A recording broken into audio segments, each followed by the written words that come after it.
সাভারে বৈষম্য বিরোধী আন্দোলনে ছাত্র জনতা হত্যা মামলার আসামি আরিফ খান ওরফে টুন্ডা আরিফকে গ্রেপ্তার করেছে গোয়েন্দা পুলিশ। রোববার রাতে গোপন সংবাদের ভিত্তিতে সাভার পৌর এলাকায় অভিযান চালিয়ে গোয়েন্দা পুলিশ আরিফকে গ্রেপ্তার করে।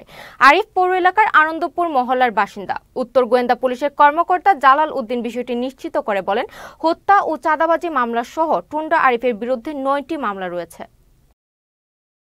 সাভার পৌর এলাকার কুখ্যাত সন্ত্রাসী আরিফ ওরফে টুন্ডা আরিফ বিগত আওয়ামী লীগ সরকারের আমলে সে সাভার এলাকায় ত্রাস হিসেবে পরিচিত।